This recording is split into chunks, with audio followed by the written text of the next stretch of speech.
Kayaknya saya nggak perlu cerita detail tentang fenomena yang biasa terjadi di Indonesia. Tiba-tiba muncul sosok pejabat atau public figure yang hidupnya mendadak penuh kegiatan mulia. Jenguk warga, bagi-bagi sembako, berlagak candid kayak gambar saya ini. Atau ini. Ya kita semua tahulah polanya. Kamera hidup, semua berubah, aktif, kerja keras. Begitu kamera mati, ikut mati juga. Semangatnya. Yang lucu kebiasaan ini nggak kenal zaman.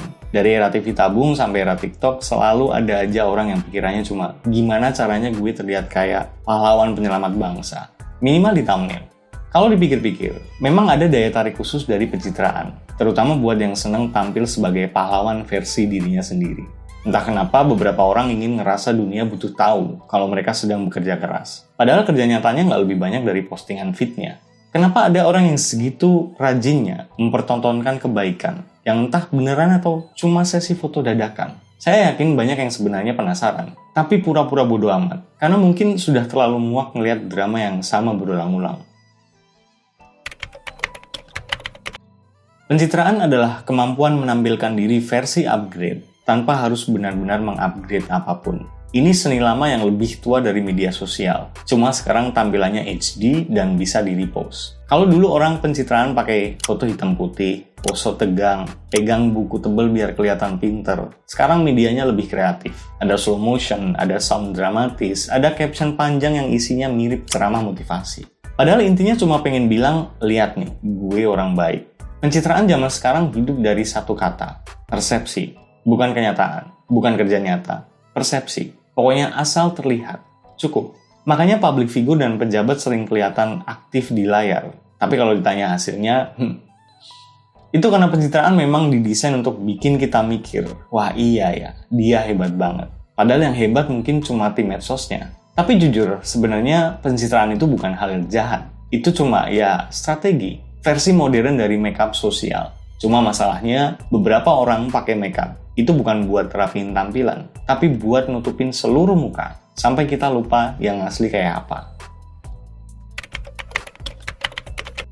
Pencitraan itu bukan produk zaman sekarang, bukan gara-gara media sosial, bukan gara-gara kamera, bukan gara-gara generasi tertentu. Pencitraan adalah kebutuhan biologis yang sudah ada sejak manusia purba sadar kalau dia sedang diperhatikan.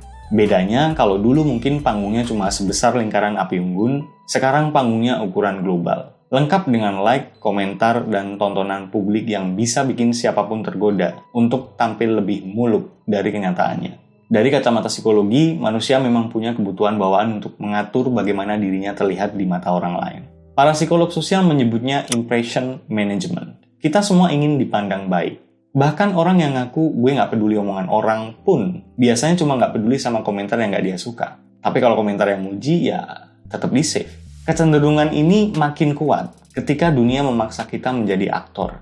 Di kehidupan nyata mungkin kita tampil apa adanya. Tapi begitu masuk ruang publik, baik ruang fisik maupun digital, kita langsung berubah jadi versi yang sedikit dipoles. Ada yang molesnya pakai bedak, ada yang pakai lighting, ada yang pakai tim produksi. Intinya sama, kita pengen memastikan kesan pertama, kedua, bahkan seterusnya tetap terlihat bagus. Tapi ada alasan yang lebih dalam dari sekedar pengen terlihat keren. Dalam diri setiap orang, ada 3 versi yang sering berbenturan. Diri asli, diri ideal, dan diri yang kita kira orang lain harapkan dari kita. Paham kan maksudnya? Ketika jarak 3 versi ini terlalu jauh, muncullah dorongan untuk menutup kekosongan itu dengan sesuatu yang terlihat rapi dari luar. Kalau realita lagi berantakan, tapi kita pengen terlihat baik-baik aja, pencitraan jadi solusi yang cepat.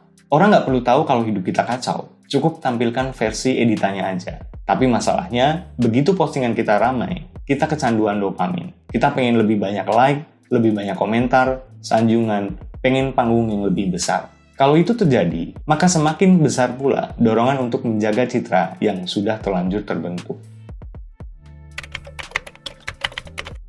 Di dunia pencitraan modern, gaya paling gampang dikenali tentu saja pamer barang dan gaya hidup, alias flexing. Bukan cuma soal mobil mengkilap atau jam tangan yang harganya bisa buat kuliah S2, tapi detail-detail halus yang sengaja kebetulan masuk frame. Video kerja tapi latarnya estetik, rapat kecil tapi mejanya penuh barang branded, atau ruang tamu sederhana yang ada patung Iron Man-nya. Tapi beberapa orang memilih pendekatan yang lebih artistik, namanya humble brag. Ini seni berpura-pura merendah, sambil memastikan semua orang tetap tahu prestasi atau keunggulan mereka. Bentuknya semacam, sebenarnya saya nggak layak dapat ini, tapi ya sudahlah. Atau nggak nyangka bisa dipercaya masyarakat padahal saya cuma orang yang sederhana. Dari cara penyampaiannya, sebenarnya udah terlihat kalau mereka tahu betul apa yang mereka lakukan. Ini bukan kerendahan hati, ini strategi branding dengan topeng kerendahan hati. Lalu ada genre yang lebih mulia, atau setidaknya kelihatannya mulia. Namanya virtue signaling.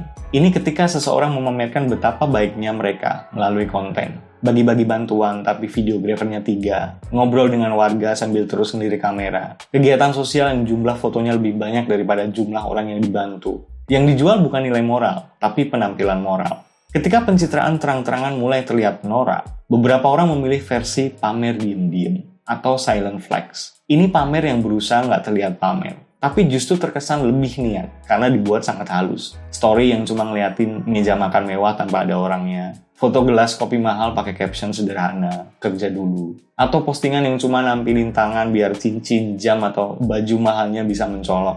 Ini semacam pesan subliminal versi sosial media. Nggak ngomong, tapi fotonya yang teriak. Masuk ke dunia profesional, pencitraan berubah bentuk menjadi sesuatu yang lebih rapi.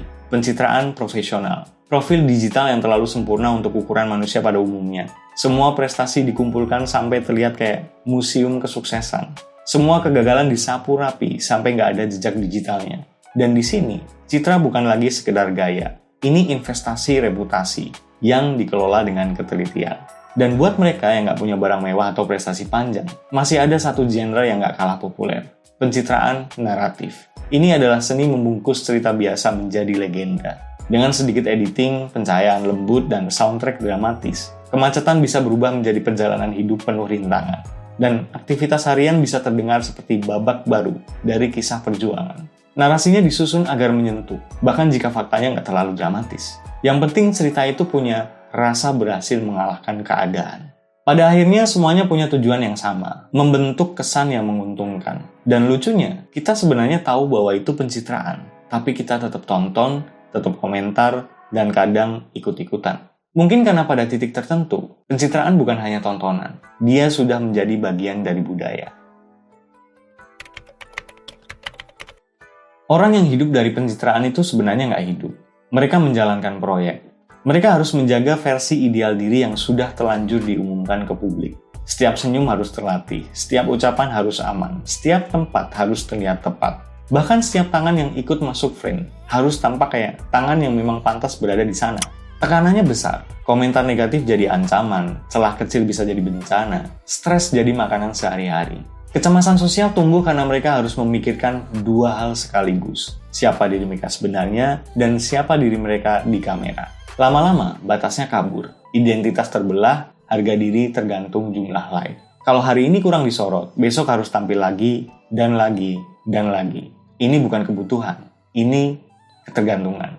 Sebuah lingkaran yang sulit dihentikan, tapi terlalu manis untuk dilepas. Sayangnya, beban itu nggak berhenti di pelaku. Penonton pun terkena imbasnya. Kita sering lupa bahwa pencitraan adalah cuplikan terbaik yang diambil dari angle yang terbaik. Tapi otak kita membandingkan hidup orang lain dengan kehidupan kita yang nggak ada editannya. Makanya gampang muncul rasa minder. Kita ngerasa hidup kita terlalu biasa, padahal yang kita bandingkan itu bukan realita. Itu footage yang diedit. Kita jadi gampang capek mental. Terlalu banyak konten yang terlalu sempurna, yang bikin standar hidup naik secara nggak masuk akal. Orang yang sebenarnya baik-baik aja, jadi ngerasa gagal hanya karena hidup kayak video 60 detik yang direkam sampai 6 kali. Kadang muncul iri, dan ironisnya kita iri ke hal yang mungkin bahkan gak nyata. Kita iri sama panggungnya, bukan sama kehidupan di belakang panggung. Dan dampak terbesar sebenarnya terjadi di level sosial. Hubungan antar manusia makin sulit dibangun dengan tulus karena semua orang curiga. Terlalu banyak hal yang terlihat berlebihan, bikin kita sulit percaya kebaikan yang muncul tanpa kamera. Ketika setiap kebaikan dianggap gini, masyarakat jadi sinis. Saat setiap tindakan bisa direkam, kita lebih percaya visual ketimbang tindakan sebenarnya. Kepercayaan pun memudar dan kita mulai hidup di budaya yang kalau nggak direkam, nggak terjadi. Padahal hubungan yang sehat butuh apa? Kejujuran. Versi asli dari seseorang. Akhirnya semua pihak kelelahan. Pelaku capek karena harus mempertahankan topengnya. Penonton capek karena merasa hidupnya kurang. Masyarakat capek karena sulit membedakan mana yang tulus dan mana yang ngejar algoritma. Semua penonton konten pasti pernah ngerasain momen ketika ngelihat sebuah video dan otomatis mikir, ini niat bantu apa cuma konten sih? Ya kan? Nah, pertanyaan itu muncul karena pencitraan, meskipun dikemas serapi apapun, selalu meninggalkan bekas yang sulit disembunyikan. Biasanya pencitraan bisa dilihat dari konteksnya. Banyak orang tiba-tiba berubah jadi malaikat ketika waktunya kebetulan strategis. Menjelang kampanye, butuh dukungan, ketika ada citra buruk yang perlu ditutupi, atau pas pengen reputasinya naik. Mendadak jadi super ramah, super dermawan, super dekat dengan rakyat, super everything. Mereka jelas muncul bukan karena peduli, tapi karena perlu. Kebaikan yang hadir karena kalender, bukan karena karakter. Kalau konteksnya belum cukup, perhatikan frekuensinya. Pencitraan biasanya datang dalam serial. Sekali dapat pujian, langsung bikin episode berikutnya. Kalau dalam 2 hari muncul video baru lagi, lalu 2 hari kemudian muncul lagi video serupa, tapi hasil kerja atau dampak nyatanya nggak pernah kelihatan, ya itu bukan konsistensi, itu strategi konten. Salah satu tanda yang paling sering muncul adalah ketidaksinkronan antara apa yang terlihat di kamera dengan orangnya. Ketika bahasa tubuh dan kebiasaan sehari-hari nggak selaras dengan narasi di konten. Kalau seseorang yang biasanya keras tiba-tiba tampil lembut, manis, penuh senyum, dan bahasanya mendadak halus kayak video edukasi bayi, besar kemungkinan itu bukan hidayah, itu amanah buat tukang editnya. Atau orang yang biasanya jauh dari warga, tiba-tiba nongkrong di warung, makan gorengan sambil hahaha bareng rakyat, padahal mukanya jelas lagi nahan rasa awkward. Disitulah tanda pencitraan mulai kebaca. Belum lagi tanda-tanda skenario. Banyak kegiatan yang katanya spontan, tapi kameranya 3, lighting rapi, angle berganti mulus, dan hasil akhirnya mirip iklan layanan masyarakat. Cara lain yang lebih sederhana adalah membandingkan konten dengan realita. Klaim selalu bisa dibuat, tapi fakta biasanya membantah dengan cepat. Kalau seseorang bilang sering turun ke lapangan, tapi warga setempat bahkan jarang ngeliat, berarti lapangannya mungkin cuma di Instafeed. Kalau seseorang terlihat sangat peduli ketika kamera menyala, tapi ketika kamera mati boro-boro peduli, dia bisa jadi lupa nama orang yang tadi diajak ngomong. Itu bukan kepedulian, itu skenario. Dan dari semua tanda-tanda pencitraan, yang paling jujur adalah kegiatan yang ikut hilang ketika kamera hilang. Kalau setelah masa penting lewat, semua kegiatan membantu masyarakat ikut lenyap, itu tandanya pencitraan sedang cuti dan akan kembali setelah ada kepentingan lagi. Apakah pencitraan bisa dihapuskan dari muka bumi? Jawabannya bisa. Dengan syarat ada seseorang yang bisa menghilangkan ego manusia, kamera, dan internet. Which is nggak mungkin. Akan selalu ada aktor baru, skrip baru, adegan baru. Tugas kita bukan menertibkan para pemeran utamanya. Percuma. Tugas kita adalah menjaga agar pikiran kita nggak ikut rusak oleh tontonan yang terlalu sering kita konsumsi. Langkah pertamanya paling sederhana, tapi bisa jadi paling sulit, karena kita harus mau kurangi scroll tanpa tujuan. Algoritma media sosial akan selalu mendorong tontonan yang kita pantengin terus-terusan. Kalau kita terlalu sering menonton konten yang dipoles, lama-lama otak kita ngelihat dunia lewat perspektif kamera juga.